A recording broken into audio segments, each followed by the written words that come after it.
31 दिन बाद भी अमेरिका और इजराइल को ईरान का वो 400 किलोग्राम यूरेनियम नहीं मिल पाया है जिससे ईरान परमाणु बम बनाने के बेहद करीब पहुंच चुका था, जिसे खत्म करने के लिए अमेरिका और इजराइल ने ईरान पर हमला किया था। आखिर वो 400 किलोग्राम यूरेनियम है कहां? हवाई हमले के बाद अब अमेरिका मिडिल ईस्ट में सैनिकों की संख्या को तेजी से बढ़ा रहा है और बहुत संभावना है कि जंग में अमेरिका अपने 50,000 सैनिकों के साथ ईरान के यूरेनियम को चुराने के लिए ग्राउंड ऑपरेशन किसी भी वक्त शुरू कर दे। और आज तो ट्रंप ने सोशल मीडिया पर भी ऐलान कर दिया है कि अब बहुत हो गया। क्या ईरान का यूरेनियम ट्रंप के कमांडो लूटने वाले? मिसाइल हमले के बाद क्या ट्रंप ईरान का यूरेनियम जब्त करने के लिए ग्राउंड ऑपरेशन करने वाले?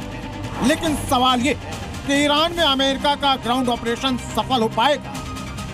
एक तरफ ट्रंप ईरान से बातचीत का दावा कर रहे हैं, ईरान से गिफ्ट में ऑयल टैंकर मिलने का ऐलान कर रहे हैं, ईरान से बेस्ट डील को लेकर बयानबाजियां कर रहे हैं, तो दूसरी तरफ यूरेनियम का रट्टा लगाए हुए ईरान के तेल डिपो पर कब्जे का षड्यंत्र रच रहे हैं, मिडिल ईस्ट में अमेरिकी सैनिकों का जमावड़ा बढ़ा रहे हैं।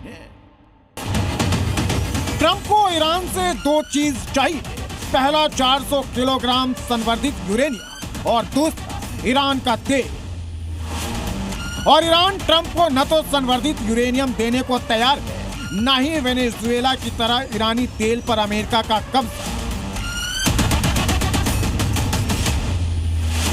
ट्रंप को सबसे ज्यादा परेशान ईरान का 400 किलोग्राम संवर्धित यूरेनियम कर रहा, क्योंकि 400 किलोग्राम संवर्धित यूरेनियम से 10 से 12 छोटे परमाणु बम बनाए जा सकते हैं। एक छोटे परमाणु बम से 10 से 15 किलोमीटर के दायरे में भीषण तबाही मच सकती। और अगर ईरान परमाणु बम बना लेता तो फिर वो मिडिल ईस्ट का बाहुबली बन जाएगा। खाड़ी देश और ट्रंप को ये किसी भी कीमत पर बर्दाश्त नहीं, इसलिए अब ट्रंप ईरान के यूरेनियम को लूटने के लिए ग्राउंड ऑपरेशन कर सकते हैं। रिपोर्ट के मुताबिक ईरान ने संवर्धित यूरेनियम को किसी गुप्त ठिकाने पर छिपा कर रखा। ईरान अत्यधिक समृद्ध यूरेनियम को 40 से 50 विशेष सिलेंडरों में रखा, जो स्कूबा टैंक जैसे दिखते हैं। और यहाँ तक पहुँचना अमेरिका के लिए आसान नहीं। यही कारण है कि अमेरिका मिडिल ईस्ट में स्पेशल फोर्स की तैनाती को बढ़ा रहा। यूएसएस त्रिपोली 3500 से अधिक मरीन और सेलर्स के साथ सेंट्रल कमांड क्षेत्र में तैनात हो गया। 2200 मरीन्स की यूनिट पहले ही मिडिल ईस्ट पहुंच चुकी। 3000 स्पेशल पैरा ट्रूपर्स भी पहुंच चुके। मिडिल ईस्ट में अभी तक अमेरिका के 40,000 सैनिक मौजूद, अब 10,000 सैनिक और पहुंचने वाले। मिडिल ईस्ट में अमेरिका के करीब 50,000 सैनिक हो जाएंगे और हो सकता है कि ये 50,000 अमेरिकी सैनिक ही ईरान में ग्राउंड ऑपरेशन को अंजाम दें। बस ट्रंप के एक इशारे की जरूरत है।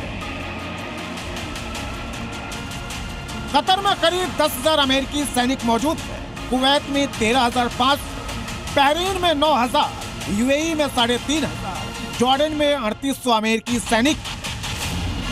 मरीन के साथ ही 82वीं एयरबोर्न डिवीजन के हजारों सैनिकों को भी ट्रंप मिडिल ईस्ट भेज चुके हैं। और ट्रंप ईरान को घुटने पर लाने के लिए उसके सबसे कमाई वाले द्वीप खार्क द्वीप पर कब्जे की प्लानिंग में। खार्क द्वीप पर कब्जा मतलब ईरान के तेल पर कब्जा, ईरान की कमाई पर ताला। ईरान 90% क्रूड ऑयल का एक्सपोर्ट यहीं से करता है। और कुवैत से खार्क द्वीप की दूरी 100 किलोमीटर, सऊदी अरब से 150 किलोमीटर, जबकि कतर से करीब 200 किलोमीटर दूर है। और इन देशों में ट्रंप की स्पेशल फोर्स पहले ही पहुंच गई। बातचीत फेल होते अमेरिकी सैनिक ईरान पर कहर बनकर टूटेंगे, लेकिन ईरान अमेरिका की मिसाइलों की तरह उसके ग्राउंड ऑपरेशन का जवाब देने के लिए पहले से ही तैयार बैठा है। ब्यूरो रिपोर्ट, ज़ी मीडिया।